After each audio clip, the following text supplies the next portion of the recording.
Shanti.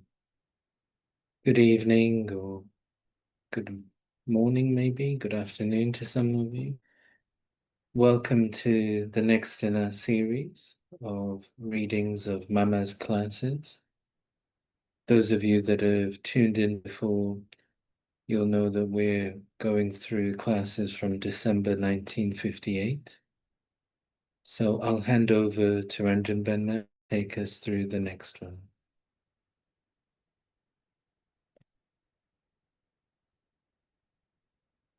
Om Shanti. Good evening to everyone.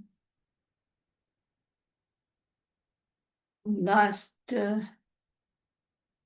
week we read, was it Saturday we read on the 17th December 1958, Mama's Murli.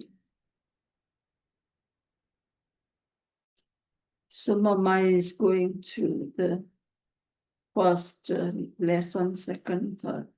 So she's introducing Shiv Baba, what his role. And now, last Saturday, I think it was on the 17th, Mama ended by saying that the Supreme Soul is totally detached. He is the one who gives salvation to a soul, to all the souls. He only has a connection with souls. We now know that we have a very deep connection with him.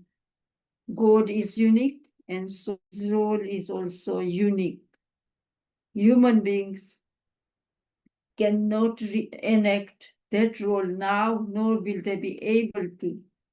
And this is why his role is said to be unique. Amma said, Acha, Om Shanti. And now, today we are going to read the Murli of 20th December 1958. The transformation of thoughts after coming into the light from darkness. Today's world is in so much darkness. We know that now because we have enlightenment. People do not know that there was heaven for human beings here in this world and that their life was constantly happy.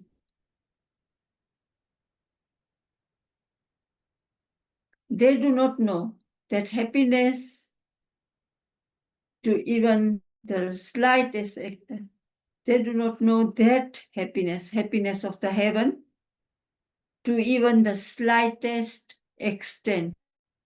We feel mercy for them that they are in so much darkness. They think this is the world. There is heaven and hell in this world. We have wealth and prosperity, and there is no conflict in our homes. Why then should we think that there was a heaven which we have not seen? Only the world that we see exists. So even though we can see there's so much sorrow, but people have this, that there's only one life and they want to enjoy. And who knows what the truth is or whether there's heaven, but they can see this world that exists. At present, we are heaven. So those who have money and happiness, they think they are in heaven. We cannot even think of tomorrow. You know, they say that for tomorrow we shall die, so might as well enjoy. We do not think about tomorrow. If our wealth goes away tomorrow, we shall experience sorrow. Why should we even think about this? Their conscience is completely dead. Acha. Even if we do not have any experience of the sorrow experienced after marriage, we can at least understand it with our intellect. We see the lives of those younger than us and of those older than us and can see that even those who are younger than us are experiencing sorrow. Even though we can see this, they think that they are happy. People's intellect doesn't function even to this extent. It is that because we don't experience sorrow, there is no sorrow. The world of today is so degraded that they do not use their intellect even to that extent.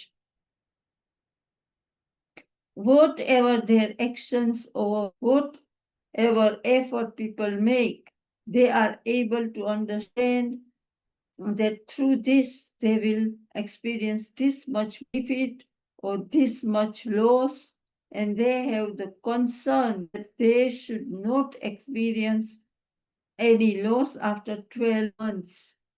So they accumulate so much wealth for their children that they are able to remain happy.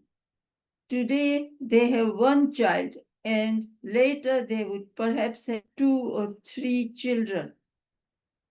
They would accumulate wealth for these children too. They are concerned about all this. The intellect of people functions, but they do not understand anything.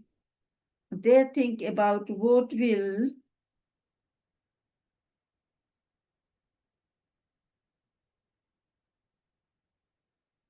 happen in the future, about what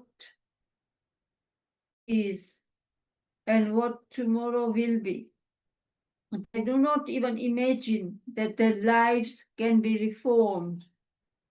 How can you change the karma that you have been creating? This does not enter their intellect. They are in so much darkness. Even while seeing everything, they do not think why they should not perform such karma through which they can later experience happiness.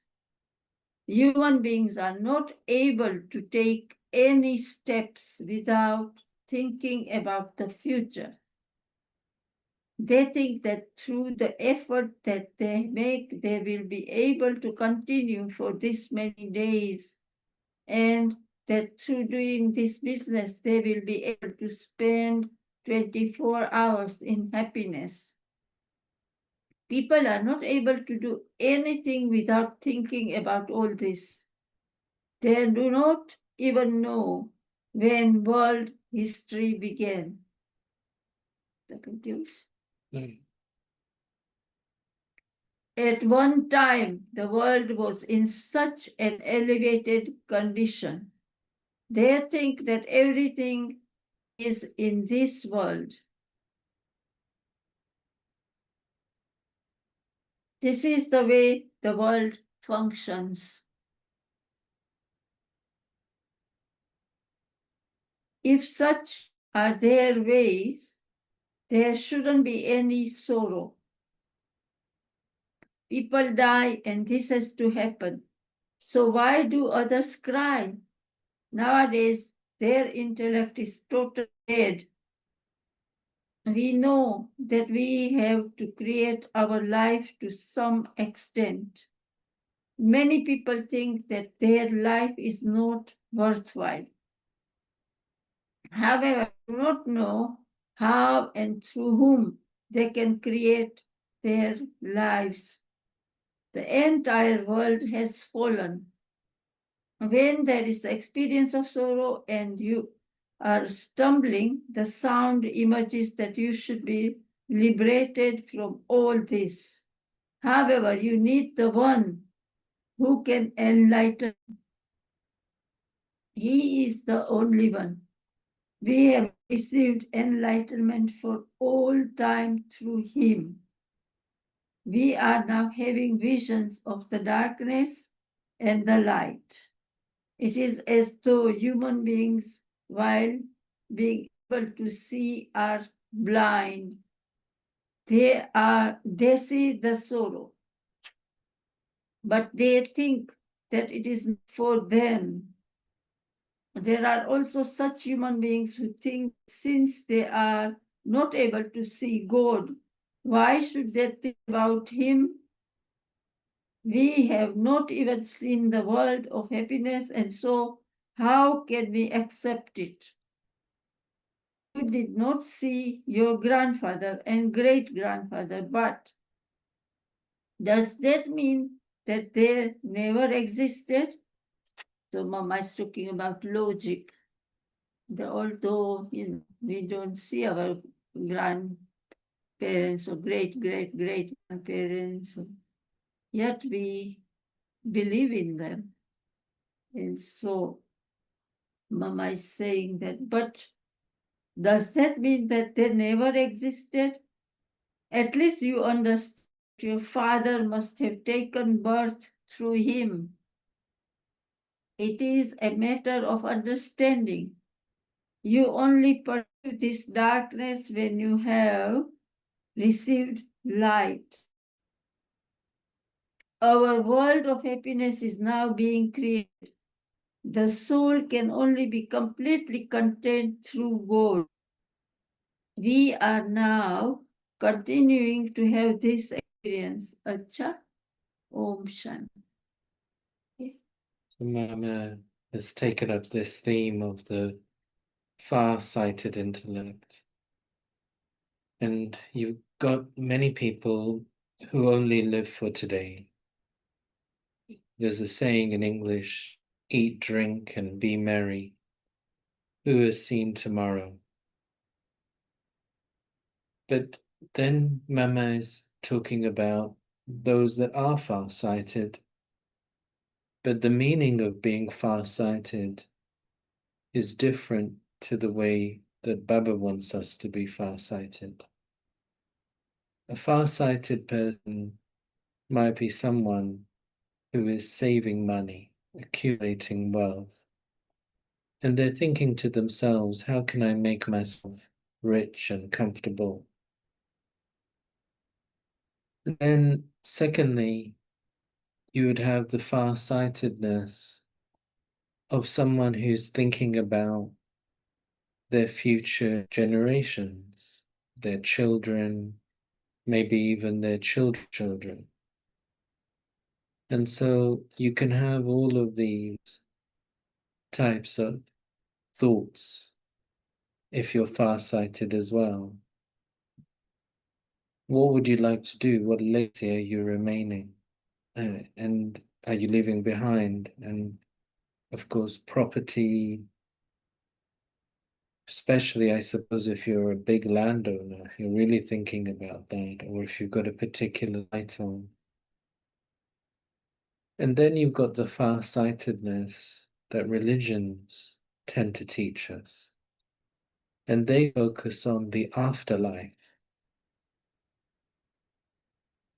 Modern religions tend to depict that as heaven, maybe nirvana. You've got some older religions, older mythologies that might have different stories around that. For example, the pyramids that have survived in Egypt are all linked with the afterlife. That civilization seems to be very focused on the afterlife. So they created these pyramids for the pharaohs to help them in their afterlife, and they put so many possessions inside of those pyramids in the belief that they would go with the pharaoh into the afterlife. Actually, all that happened was hundreds of years later, people stole it. That's all that happened. But these are beliefs. So particularly, well, it's probably still true in many places of the world. Places like Europe, it was much more of a focus some 100 years ago. So people really took it very seriously about their soul and the afterlife. Nowadays, people tend not to worry so much about it. And then you've got those who believe in rebirth. And they might believe that they take birth in different species, even. And there would be some understanding, some level of understanding that the karma they perform will impact upon their next life, maybe. But whether it actually helps them to change their karma, for some, maybe it stops them performing bad karma, which is good, because they're worried, maybe. You get some religious stories like that as well. Baba refers to one scripture of Hinduism called the scripture of Garud. And that has many fearsome depictions of the afterlife should we perform bad actions now. But Mama's explaining in this class that none of these things teach us how to use karma very proactively. Mostly, people will not be thinking even of their afterlife anymore too much.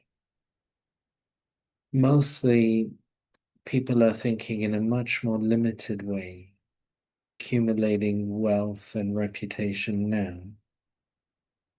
And then they're also thinking about their children.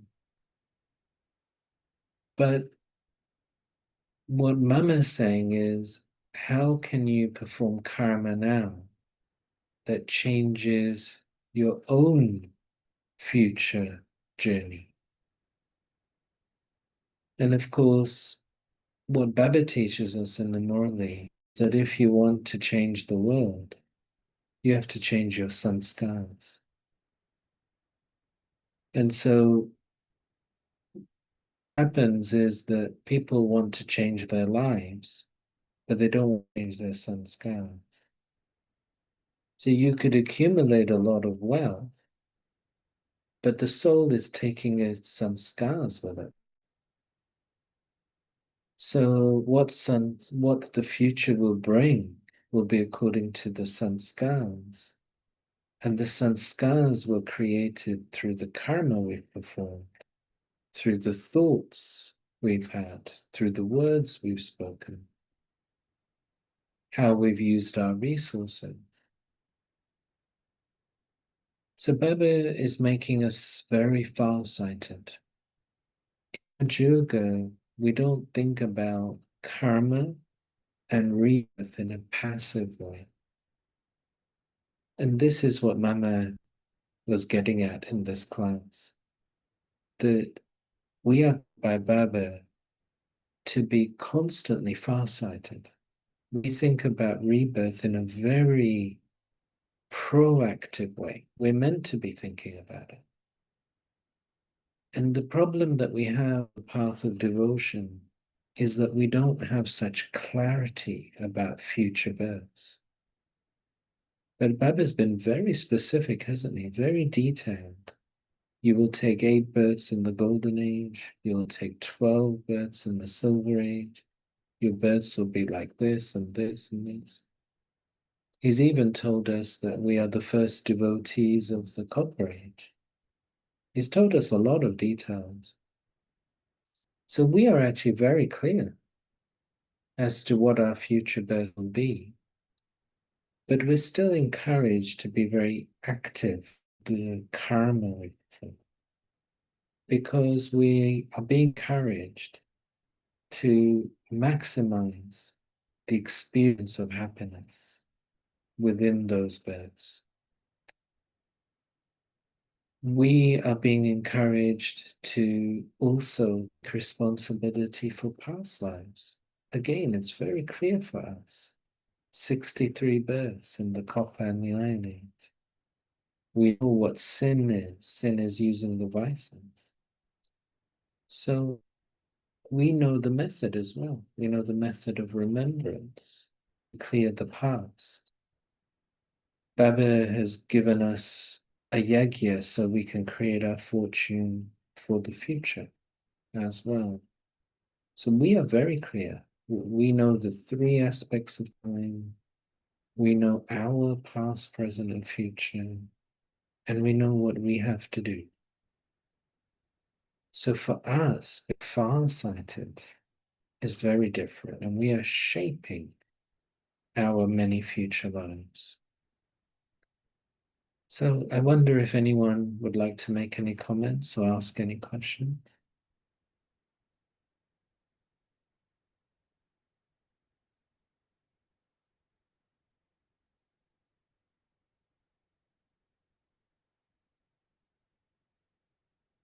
You,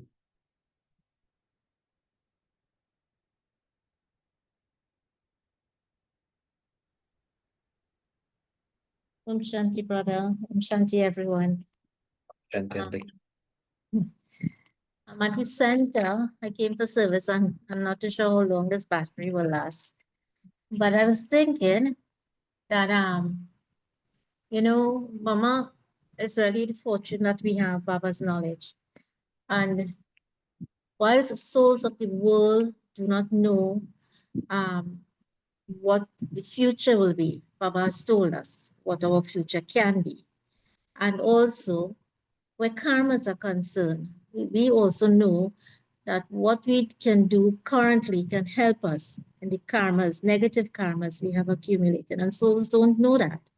They continue to do, whether it's good or negative actions, they will continue and they see their life. Many people believe in destiny. And sometimes I don't feel people also understand that we also create our destiny to a certain point. But when Mama is concerned, and as I said before, her deep philosophy of karma, when she goes into it, it really clarifies so much that my future is in my hands. That's why Baba say, we make the effort. You have to make the effort to get the reward. So it is actually in my hands to be. While drama, yes, is accurate, our rules are there. But I firmly believe the karmas is what we create in our happiness or our sorrow in the cycle to come. I think that for me, I've always believed that the karmas, we can create it at this time, happiness and sorrow to come. And actually it is because the more elevated karmas I perform now, obviously it will be of a same consequential where the reward will be. So the better the karma, the better my stage or my position in the golden age going across the cycle. So hand in hand, automatically, it's like if I'm creating, I'm also creating for the future, which is gold and silver. And the entire Baba has told us, the reward is not just for gold and silver, it's for the entire cycle. So, I always appreciate Mama's class. And as she was saying, there are people who don't believe in God, and then people don't really know God because they say they've never seen God. And the analogy that she gives, she's always so practical.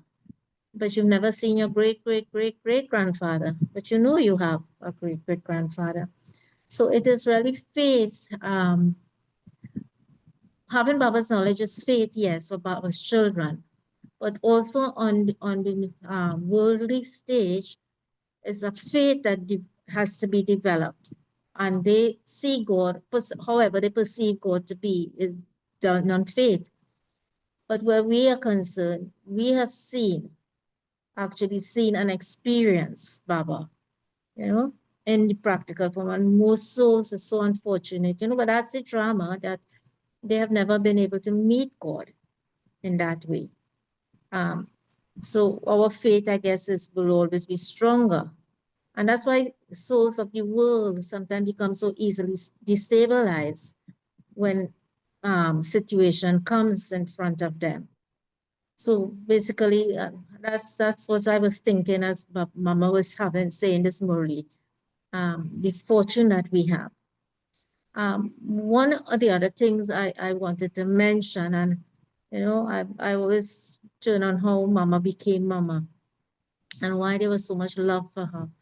And to this point, it became so clear why souls loved Mama so much is because she talked about she had trust and love. And when you trust a soul, that's what the main point in a point today.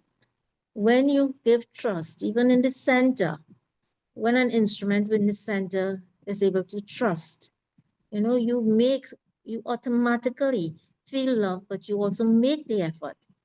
So Mama's role was such that I feel that automatically souls who are around her, it was easy for them to make that effort. Because they felt the love and they felt the trust. That's it. Om Shanti. I don't know how this picture came up in the back because sometimes nothing comes up. So It's a good one. yeah, I'm surprised. I'm surprised that it is there. Om Shanti. Yeah, thanks for summarizing those points. Yeah. I think that it is this thing of karma not being a scary thing, because we can often view it like a victim. What's my karma? I don't know what's happened in my karma. But for Mama, karma is like it's like you're turning on a machine that's going to get you somewhere, like a speedboat. It's a train that you can use your karma to become something, to change something.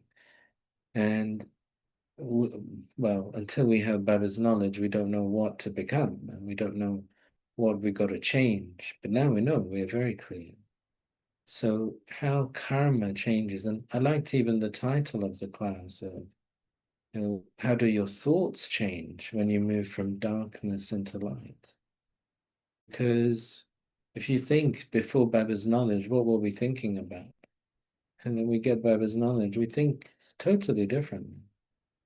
So it's the knowledge itself, just by receiving knowledge, the karma in the form of our thoughts changes.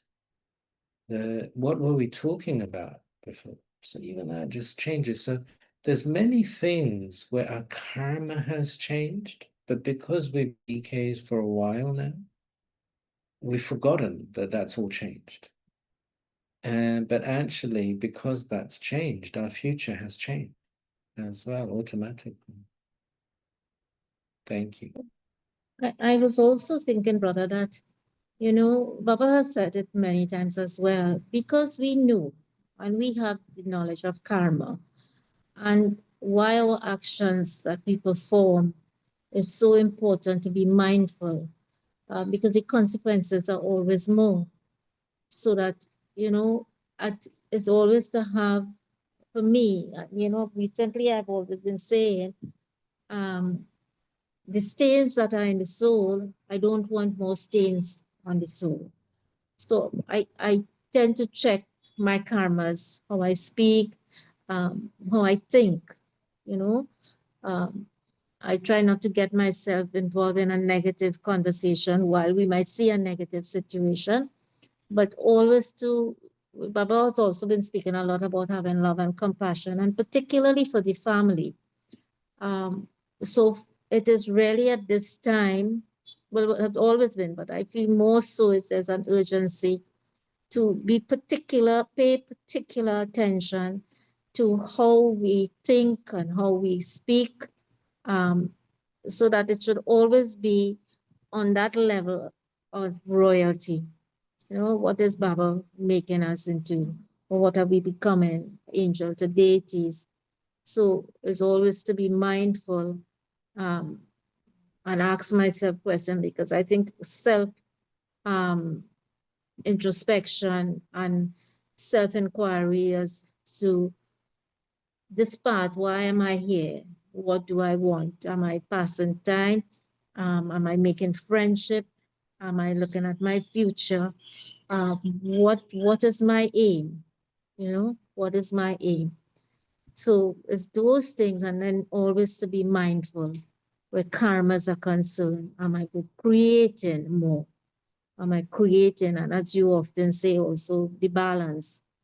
What is the accumulation? Am I using up what I have already accumulated?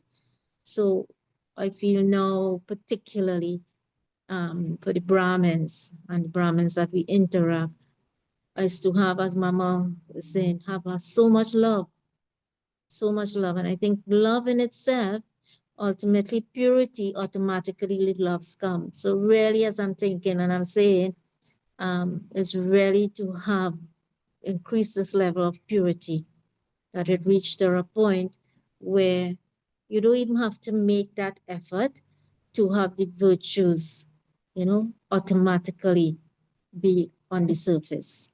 Yeah. Thank you. Would anyone like to ask anything? Or shall we finish with a few minutes of Drishti from Mama? Let's do that.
Thank you for joining us.